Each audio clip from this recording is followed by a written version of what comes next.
Good afternoon, Professor. Thank you for taking the time out of your busy schedule to accept our interview. We are students in the leadership group. I have always admired your outstanding leadership in education and teaching. Today, I hope to communicate with you and gain a deeper understanding of your leadership philosophy and practical experience. First of all, our first question is, as a leader, what do you think your growth has done and what impact has it had on you? Okay, thank you for the questions. So first of all, thank you all for inviting me for this interview. So for your information, I will explain about leadership in as the principal of the residential college in UKM. Okay, while when I'm in as a leader, so I have learned on the communication skill. Okay, on how to communicate with my staff and also communicate with my customers. So as a leaders, we are not only manage the organizations, but at the same time, we also need to make sure that our staff, those who work under us, will have some development in terms of their skill and also their career. And number three is I have grown in terms of the planning and also the problem solving skill. So as a leaders, you have to plan for your organizations.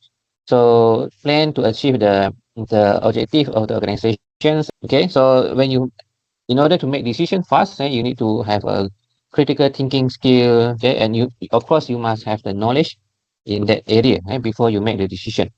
Okay, so how does that impact on me? So of course that will increase my intelligence, my decision making skill. Okay, and of course, as a young leader, it will help me in shaping my futures. Thank you very much, Doctor. And we would like to know if you have encountered any difficulty during your leadership process, such as conflict that need to be resolved and pressure in decision making. Okay, of course, as a leaders, you always have some difficulties because that is what a leader meant to be. So conflict can be in terms of a relationship or the jobs between the subordinates. Conflict resolutions actually most important is the to have discussion. So whatever problem it is, we need to sit down face to face and discuss what is the problem and what is the solutions that we have. And other than that, what difficulties we encounter maybe in terms of the age gap between me and the subordinates because I'm young, right? So some of my subordinates are a lot older than me. So we need to know how we can communicate with them. Okay, thank you, Professor. The next question is, what abilities do you think leaders should have? Okay, abilities a leader should have. First of all, of course, they need to have the decision making skill, because the direction of the organizations depends on the decisions of the leaders. So the leaders need to have a good planning skill. So they have to plan on the directions and what the organization need to do to achieve the objective of the organization. Besides that, the leaders should also need to know how to express and how to communicate to make sure that the subordinates know what is the plan, what is the vision, mission of the organization. When the organizations towards the achieving the goal, some of the subordinates maybe they lost their motivations. So the leaders should have the skill to or the ability to persuade, so that they will continue to contribute. Okay, Next. thank you, Doctor. And the last question is, what do you think is the significance of becoming a leader?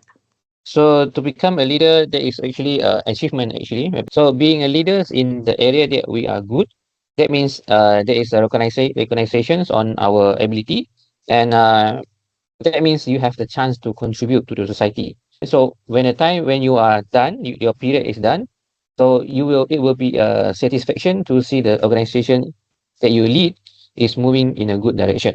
Okay, and people will remember what you have done if you have done good. Okay, that's all. Okay. Thank you very much for your sincere and profound sharing today. From your experience and insights, we not only see the vivid interpretation of excellent leadership, but also feel the enthusiasm and the responsibility of educators. These valuable views and stories will become an important guide on our growth path. Once again, I would like to express our most sincere thanks to you. Thank you, Doctor. Okay, thank you. Bye.